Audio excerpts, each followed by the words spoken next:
Hello everyone, welcome back. Today I will be reading scary stories as I explore Blighttown and Dark Souls. The stories will be linked in the description along with my Tik Tok and the timestamps and the playlists.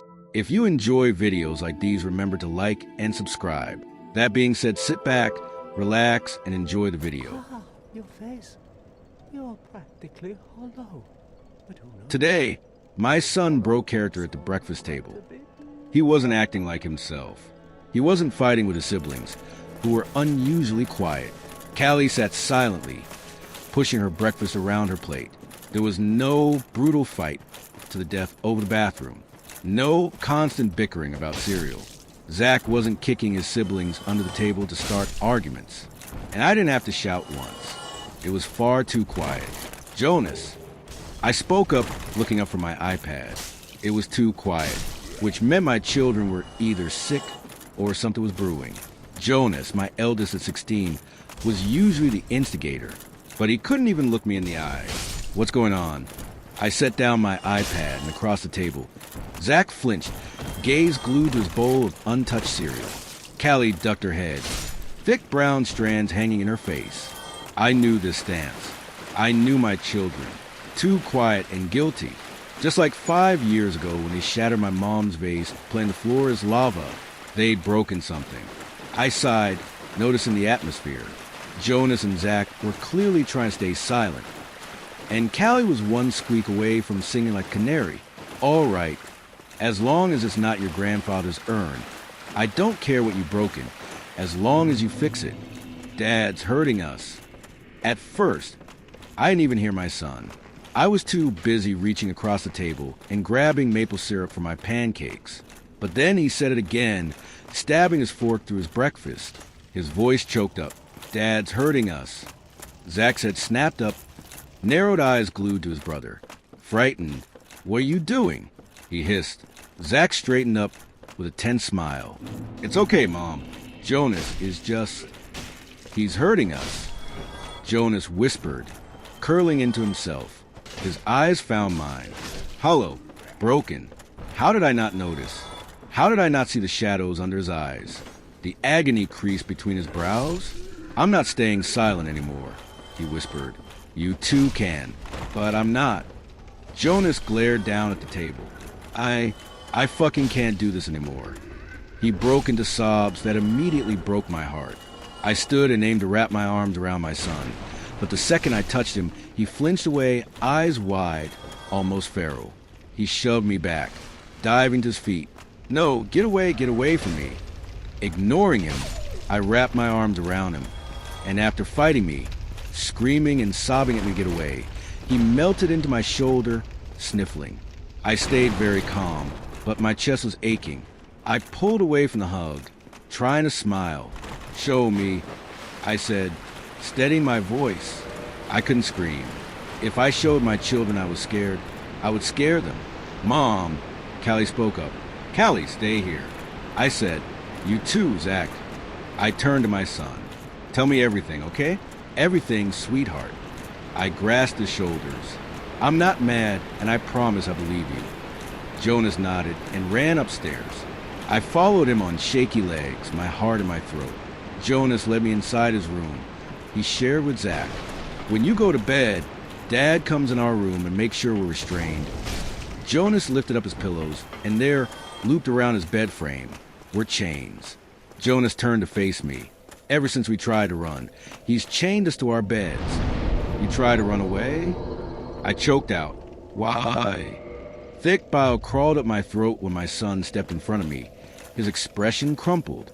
Mom, he whispered, there's something I need to tell you. Jonas grasped my shoulders, his nails digging in. Harsh. But you can't freak out, all right? You can't call Dad. Just listen to me. I nodded, breathless, as he took my hand and led me back downstairs. 5 years ago, a man approached me on the street in L.A. I was 15 and trying to be an actor, he said, leading me out into the backyard. He said I would be paid in full every week, $500, for one simple job. Jonas let go of my hand, and all I had to do was pretend to be your son. Jonas. Jonas's hand slipped from mine. But then he stopped paying us, he whispered. We tried to leave, tried to call the cops, but he was forceful. He punched Zach in the face and drugged our drinks at night. He started chaining us up when you weren't here, and now we're prisoners. He sputtered. I'm not even from here. I'm from Texas. I ran away to L.A. because I thought I wanted to be an actor, but I'm done playing a fucking dead kid. Jonas ducked his head. We just want to go home, Mrs. McCarthy. Jonas shook his head. Mom. He corrected himself.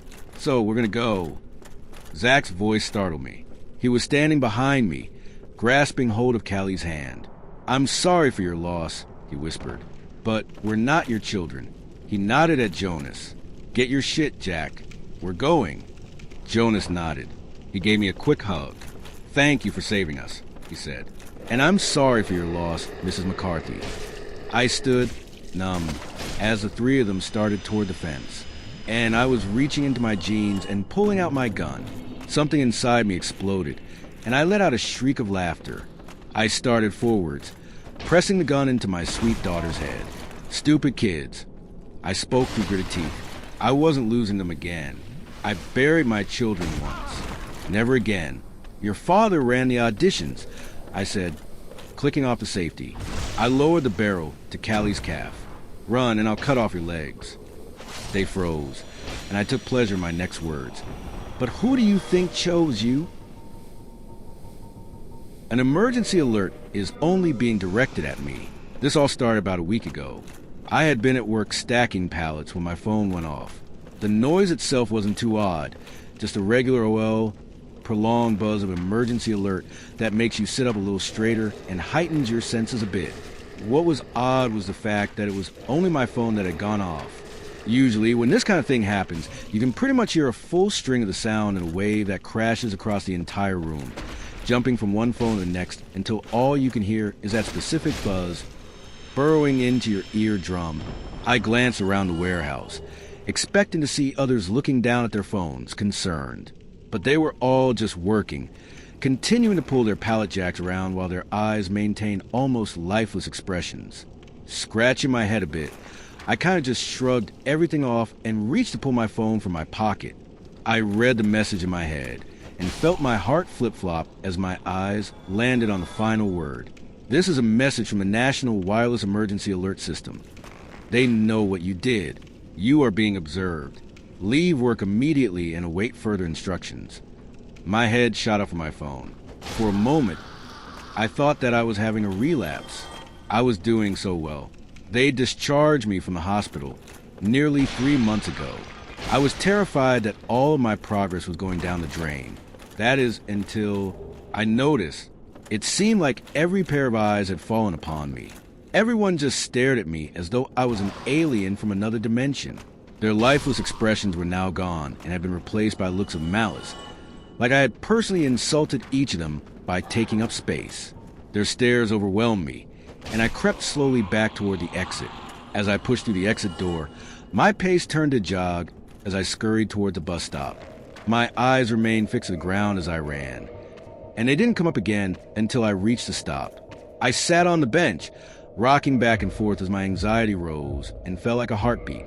It wasn't my fault. I swear it wasn't my fault. The bus finally arrived, and I boarded the vehicle along with a nice old lady with a cane. I kept my head down and pushed my way to the very back, where I sat and stared out the window as we pulled away from the stop. The little old lady sat adjacent to me and kept her eyes forward. I had been lost in my own mind, staring out that window, when I heard the lady's voice call out to me. "You have lovely eyes," she smiled. "Reminds me of my grandson's eyes." Look, I'm only human. I couldn't keep the stoicism up against everything. I smiled back at her and thanked her for such a generous compliment, feeling a warmth in my heart that was more than appreciated at a moment like this. However, the lady stared for a bit longer than I thought appropriate, and that smile never left her face. I attempted to break away and could feel her eyes continuing to burn into me, even as my face returned to the window. Suddenly, my phone began to buzz with that familiar sound. This is a message from a National Wireless Emergency Alert System. She is lying to you. She has no grandchildren. She knows. Evacuate the bus immediately. I felt a wave of dizziness and nausea wash over me, and I struggled to pull the stop request cord. The woman now wore the same look of malice as my co-workers, and through gritted teeth she uttered, "You should be ashamed of yourself, young man," as she watched me exit the vehicle. Luckily, my house was only a few blocks away, and walking there seemed to be my best bet. As I walked, my phone continued to buzz almost constantly. "You are being observed. They know. They want you to die." It was as though any time I passed someone, my phone would alert me, like I was the punchline to some kind of cosmic joke. I never dared make eye contact with these people, but I could feel their eyes on me every single time. I decided to begin talking to myself. Everything's okay. Everything's okay. You have to forgive yourself. You have to forgive yourself. As I rambled like a madman, another alert came from my device. You are being followed. My shoes scraped against the pavement as I stopped in place. Turning my head slowly, I found that an entire crowd of people behind me had stopped as well. They looked ferocious, animalistic, almost. I expected them to rush me at any moment. My phone buzzed again. Run. At breakneck speed, I turned and began full-on sprinting toward my house. I could hear the sound of dozens of footsteps behind me as the crowd followed. I reached my front porch and flew up the steps and through the door, bolting it closed behind me as the people swarmed my porch and gazing at me through the windows. I began to cry as I begged for their forgiveness. The accident hadn't been my fault. She shot herself in front of me.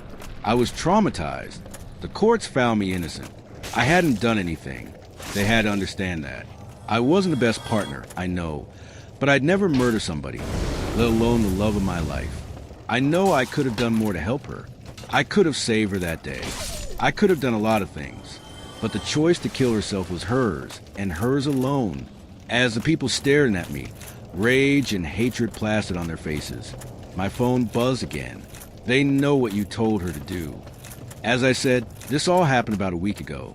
This entire week has felt like hell. The things on my porch have not left from their spots at the windows. There are hundreds of them now. They've even began to spill into the streets, refusing to take their eyes off of me. It's made leaving impossible. Maybe this is for the best. Maybe I'm meant to slowly rot away in the same house where it happened. Maybe this is how things were always meant to be. Miranda, I miss you so much. I still love you, and I hope that, wherever you are, you have forgiven me. My roommate is a serial killer. This is my testimony. I didn't think I was the kind of person who could get lucky anymore. That's dramatic, I know, but last year was one of those stretches where everything that could wobble did. My job cut my hours. My girlfriend cheated and left. I burned through what little savings I had pretending things were temporary. They weren't. By the time I started looking for a new place, I was down to a duffel bag, a mattress topper, and a laptop with a cracked hinge. That's when I found the listing. It was posted in a small housing group for our town, one of those upscale rural places that pretends it isn't rural. Think boutique coffee shops next to feed stores. Expensive apartments surrounded by empty fields. People with money who don't want noise. The ad was simple. Room for rent. Clean. Quiet. No drama. $300 flat. Utilities included. $300 for a one-bedroom share in that building was insane. Studios there went for triple that. I assumed it was fake, but I messaged anyway. He replied within 10 minutes. His name was Daniel. He said he owned the apartment but traveled for work and preferred having someone around, so the place didn't sit empty. Said he liked structure. Said he'd had bad roommate experiences before, but was willing to try again. We met that same night at a brewery downtown. He didn't look like a scammer. Mid-30s, clean cut, soft-spoken. The kind of guy who folds his napkin instead of crumpling it. He asked normal questions. Work, hobbies, how long I planned to stay. When I asked why rent was so cheap, he shrugged. Peace of mind, he said. Money isn't the issue. Stability is. I should have thought that was strange. I didn't. The apartment was nicer than anywhere I'd lived before. Top floor, vaulted ceilings, quiet hallway, neutral colors. Everything staged like a model unit. The first thing I noticed were the walls. Several sections in the hallway had slightly different paint texture. You wouldn't see it unless you were looking. The patches were neat, professional, but they were there. Pipe burst last year, Daniel explained when he saw me glancing at it. Insurance nightmare. Had to redo some drywall. He said it casually, like he'd rehearsed it. Then he went over the rules. He called them house boundaries. No guests. Ever. Don't tamper with the walls or utility closet. Text of staying out past midnight. Keep the place clean. He meant spotless. No pets. If I smelled anything strange, it was probably the plumbing. Don't try to fix it myself. They weren't insane. Just strict. I needed cheap rent more than I needed freedom. So I agreed. Living with Daniel was calm, to say the least. He was tidy, predictable, almost quiet to the point of invisibility. Some days I barely heard him. He worked from home consulting, whatever that meant. His office door stayed closed most of the time. He never had visitors. Never got personal mail beyond generic envelopes. No old photos anywhere. Just abstract art prints you buy in sets. The fridge was organized like a diagram. Labels forward. Expiration dates visible. If something ran low, it was replaced immediately. Sometimes I'd notice brands change. Like the milk would be a different company than the one from the week before. I assumed he shopped sales. He vacuumed twice a week. He wiped the baseboards. He cleaned the walls. Actually, that's not true. He wiped the walls. Specifically, he would be diligent on the patch sections. That part stuck with me later. At the time, I thought he was just one of those obsessiveness freaks. Germaphobes even, or what my granddad would call one of them neat nicks. I didn't break the guest rule for almost a month. Not because I respected it, because I didn't want to risk losing the place. But one night, I met a girl at a bar downtown. Her name was Mara. She had the silver ring on her right hand. Turquoise stone, slightly chipped along the edge. I remember because she kept twisting it when she talked. She wasn't from town, just passing through for a few weeks for work. We hit it off. I told her I had roommates, but they were chill. That was the first lie. We went back to my place. I justified it to myself because Daniel was out doing whatever he did out late. When we walked in, she looked around and said, "This place is nice. Doesn't look like two guys live here." I laughed, said he was particular. We ordered food and flipped through streaming options. That's when we landed on a documentary. She and I bonded over our love for true crime. So it was a total pull that my Netflix account assisted. It was about an unidentified serial offender operating in upstate counties.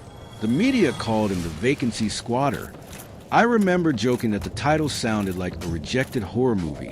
The documentary said the killer targeted homes whose owners were on extended vacations. He'd break in, live there for weeks, sometimes months.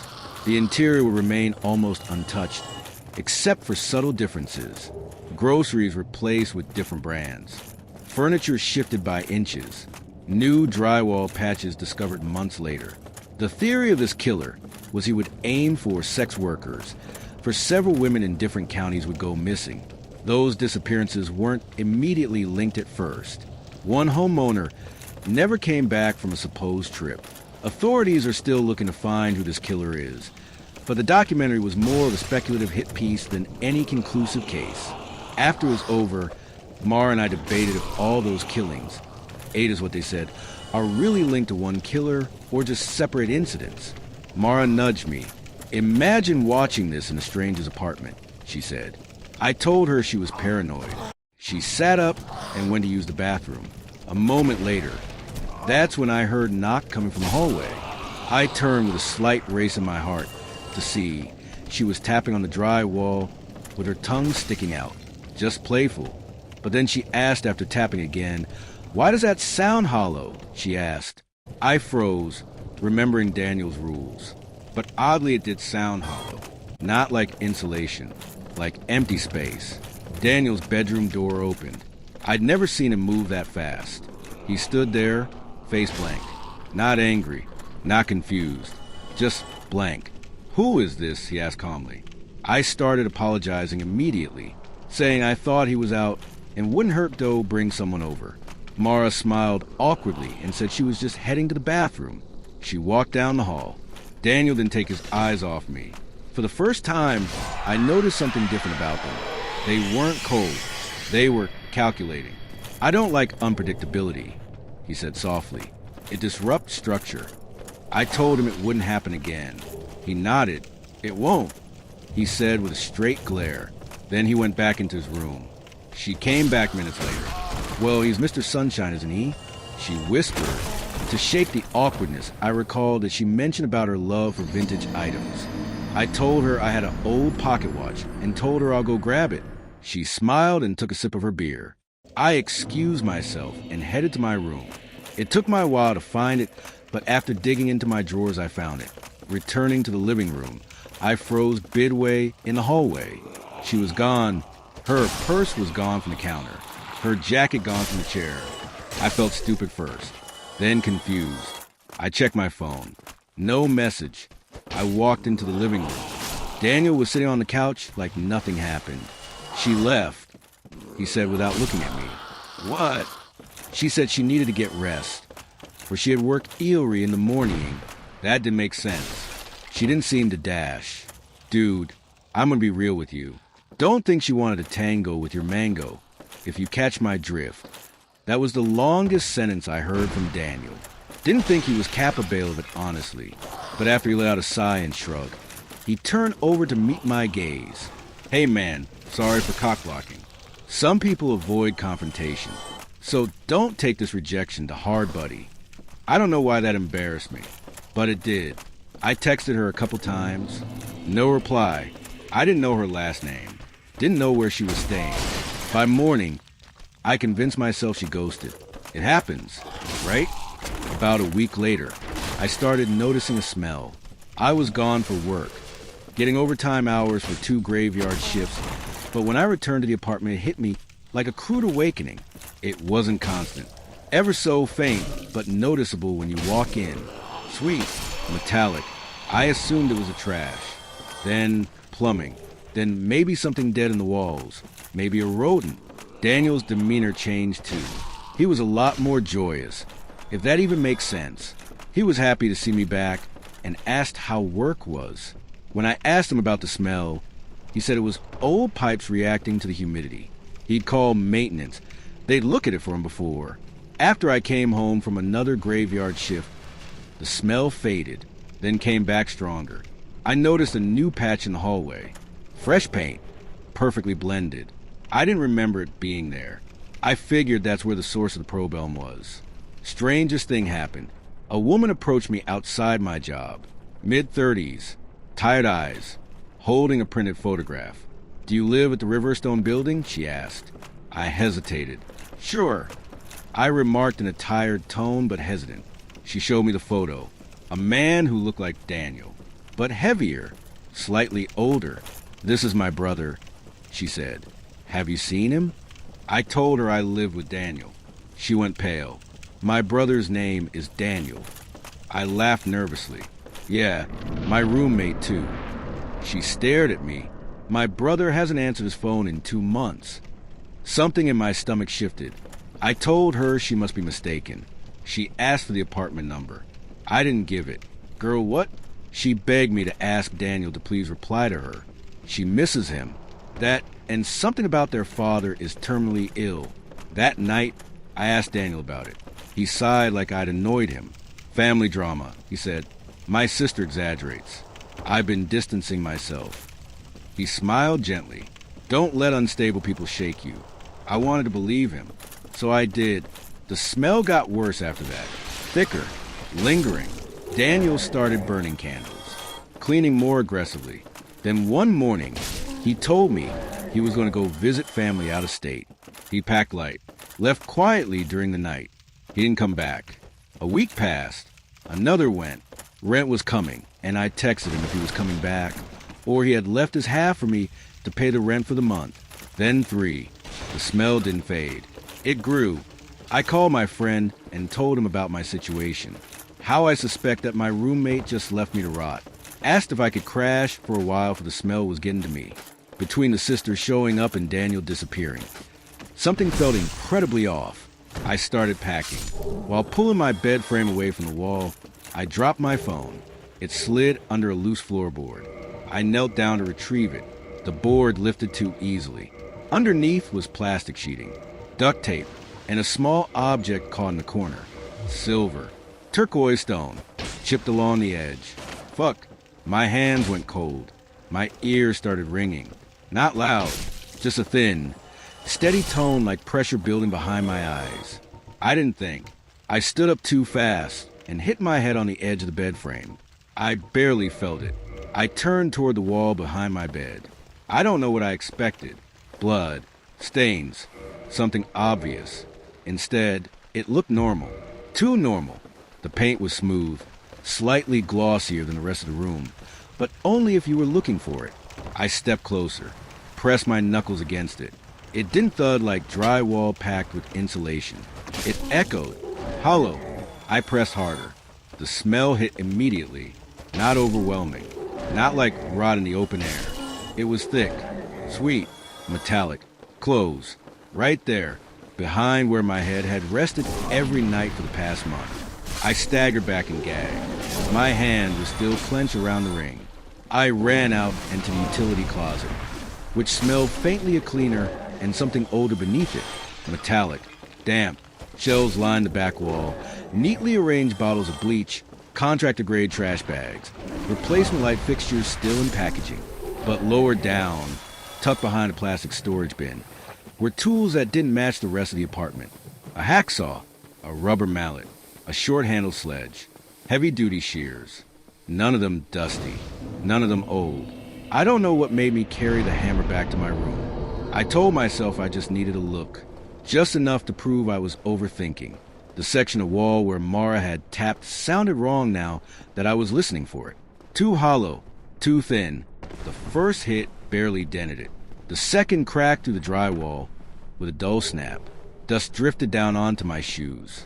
I widened the hole slowly, carefully, like I was afraid of waking something up. When the opening was big enough, I pulled out my phone and turned on the flashlight. The beam cut through insulation first, then plastic, clear plastic wrap, stretched tight against something behind it. For a second, I didn't understand what I was seeing. Then the plastic shifted slightly in the air from the hole I'd made, and I rolled toward the light. It wasn't wide. It wasn't blinking. It was just there, clouded, pressed against the inside of the wrap. Looking back at me, I remember standing in the hallway waiting for police, staring at that hole in the wall and thinking about the documentary, about the hollow sound, about how she'd laughed when she knocked on it. It took them less than 10 minutes to arrive. I must have sounded hysterical over the phone, but they must have made out for my state of panic. There's bodies in the walls. One of them knocked on the wall the way I had. The sound was wrong. They cut into it. The first slice of drywall fell inward like paper. The smell that came out made one of the officers turn away immediately. They found her first, folded carefully, wrapped in plastic, tucked into the cavity, like insulation. Her hair still tied back the way it had been that night. The ring-size indentation on her finger was empty. I didn't see much after that. They pulled me out into the hallway, sat me down, asked questions I could barely process. When they opened the other patch sections in the apartment, they found more. They concluded that there were 2 bodies total. One of them matched the man from Photo the Woman had shown me outside my job, the real Daniel. He'd been there the longest. The cavity behind my bed was where she was placed. There were other patches in my room that they cut into. The insulation had been removed completely. The space was clean, measured precisely between the studs. No bodies were found, but something was found, lined with plastic already stapled into place, like it had been prepared. On the inner wooden beam, written in pencil in small, controlled handwriting, was one word. Soon. I don't remember throwing up, but they told me I did. They asked how long I'd been living there, when I'd met him, whether I'd noticed anything unusual. I told them everything. The rules, the documentary, the sister, the smell, the milk brands changing, every small detail that had felt meaningless until it wasn't. They believe he killed the real owner first, took his ID, his bank access, his lease, his life. They think he rented the spare room to me to make it look legitimate, to help with bills, to have someone who could say, yeah, he lives there, an alibi with a toothbrush in the bathroom. They say predators like structure, routine, escalation. They think Mara disrupted something. Or maybe I did. He left before finishing. That's what one detective told me. Left before finishing. I moved out that same week. I didn't take much with me. Most of it went into evidence bags anyway. I don't stay in places long now. I don't mount things on walls. I don't push furniture flush against drywall. In hotels, I knock on the walls. Just lightly. Listening. Last week there was an article online about a home 3 counties over. Owners returned from a 2-month vacation. Minor interior repairs noticed. Several women reported missing in the area. Investigators believe the suspect may have unlawfully occupied the property for a short period. No arrest has been made. I don't read those articles all the way through anymore. I don't need to. They never caught him.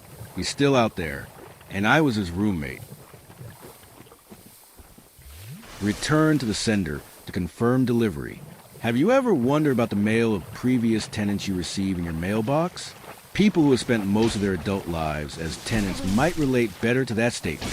I am writing this to give a recount of an incident that happened to me years ago. Something I almost flushed out of my memory until now. 2 years ago, I moved fresh into the city of Roverton, Tennessee, for my new job. It was a small gray town right next to the Mississippi River. What I mean by gray is that it had very little in the way of vegetation, and everywhere you could see there was only one thing: concrete. I didn't mind it. My daily commute usually involved just driving to work and then driving to grocery stores, with a pinch of liquor store visits from time to time. Other than that, I was quite content staying home. One hobby I acquired, as every person living by themselves eventually does, is buying and returning things. I would get this urge to order a new, completely useless set of guitar strings, thinking that finally I would be able to give time to learning guitar if I just got these new nylon strings. Then would begin the thrill of waiting for it to be delivered, only for the thrill to be diminished as soon as I got my hands on it, which then started the second phase of me waiting for the refund to reflect in my bank account. This led me to visit the mail room in my apartment building multiple times. Sometimes it would be what I was looking for, while other times it would be just junk mail, dozens of them. The thing with apartment life is that you don't just get your mail delivered to you, but also the mail of every single person who inhabited that same apartment before you. I always used to toss these away without a second thought, but once in a while I would find a completely black envelope in between the stacks. It had no address written on it. I used to toss it along with the others, thinking it was just clever marketing to pique your curiosity, which it unfortunately did one day when I decided to open it. The envelope was completely black, as if it had been soaked in ink. I ran my fingers across it before tearing it from the top. To my surprise, there was only a single white slip inside with words written on it. Return to the sender, confirmed delivery. Underneath there were coordinates and a date and time. The coordinates printed beneath the words meant nothing to me at first. I had to copy them into my phone to understand where they pointed. The location was just outside Robertson's outer ring road, somewhere past the industrial district where warehouses ended and flat land began. The date was 3 days away. The time was 11:47 p.m. I kept the slip on my kitchen counter that night. There is something about an instruction that is incomplete that unsettles you more than one that is clear.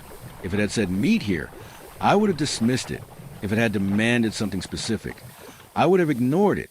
But return to the sender to confirm delivery suggested that something had already happened, something that required confirmation, and confirmation requires a participant.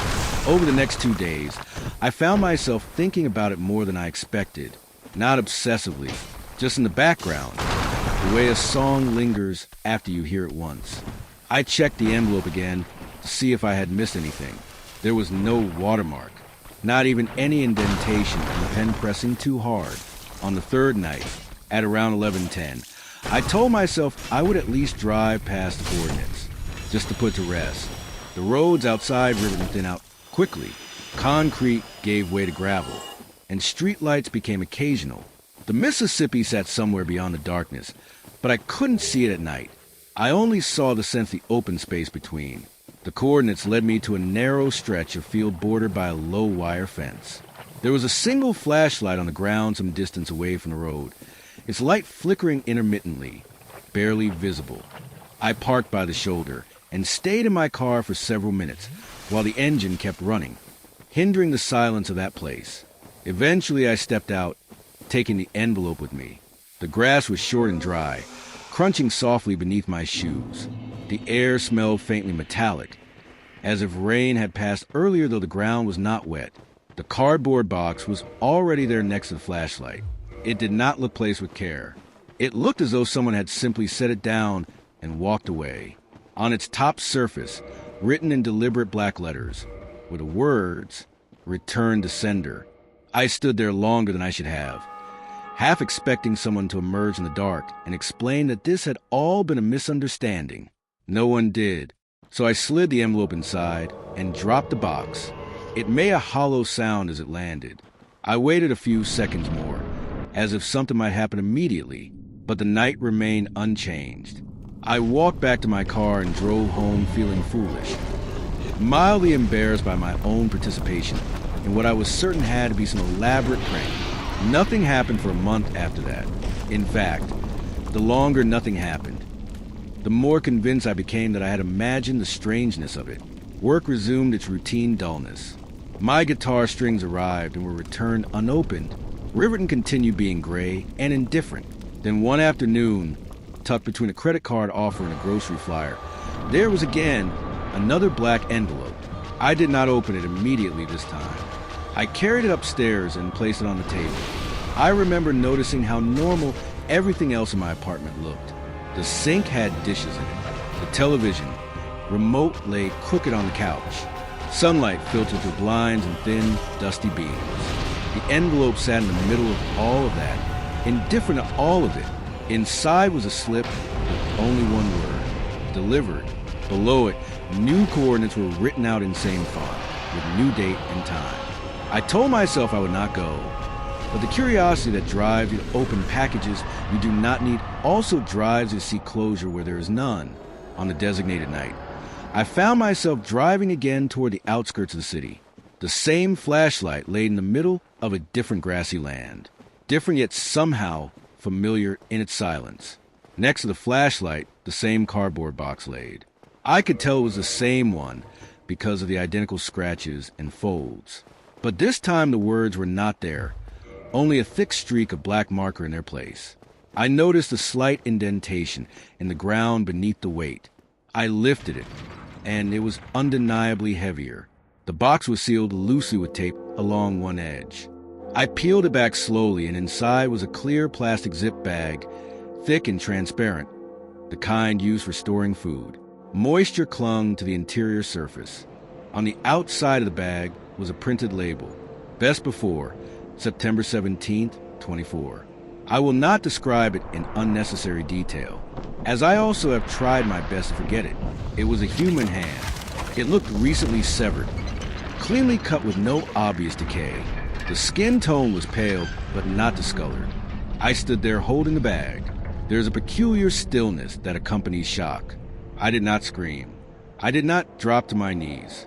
I simply closed the box, set it down, and walked back to my car with a steadiness that did not feel like my own. The police returned with me 20 minutes later to find no such box. Thinking back on it, I realized that it was a mistake to leave it there. The field stretched empty under their flashlights. One of the officers walked the perimeter twice. He asked if I had consumed alcohol. I had not. He asked if I had enemies. I did not. They left after advising me to get some rest.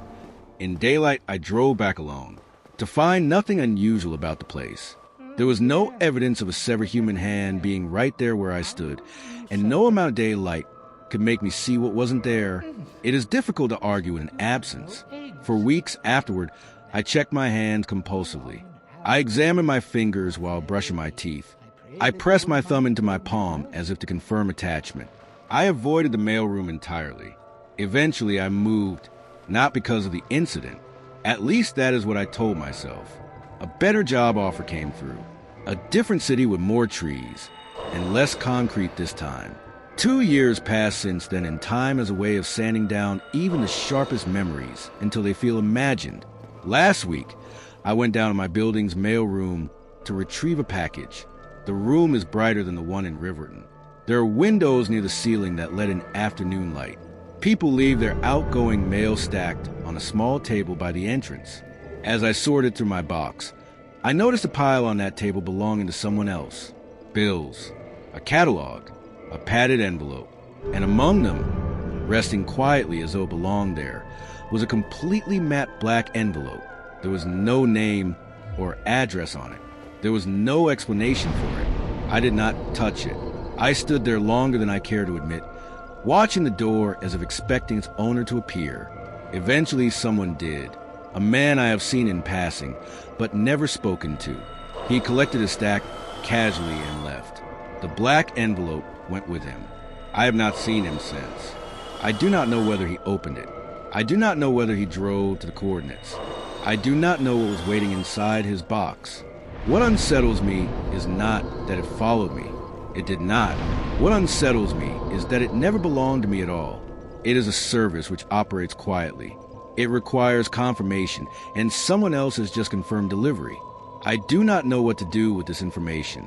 The police will not investigate a memory. I cannot go talk to anyone about this without sounding unwell, so I am writing this here.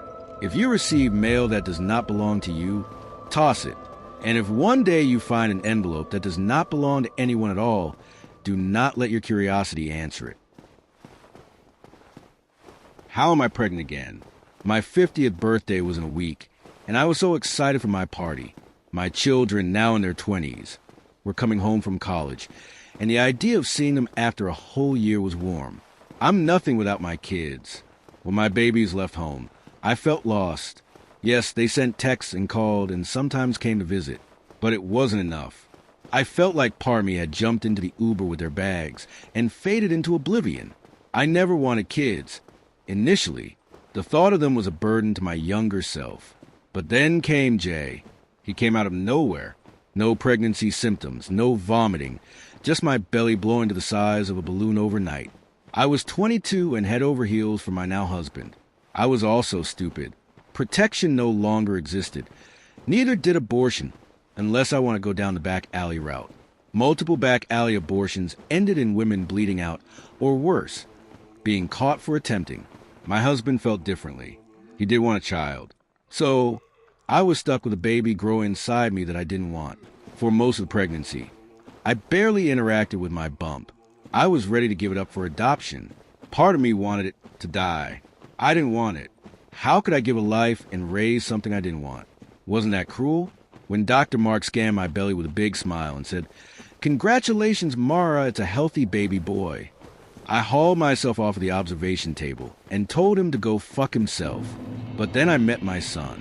Something changed. I don't know. It's like when he was in my arms. I felt different. I needed to protect this child no matter what. I named him Jay because it was the first name that came to mind. Jay was the perfect baby.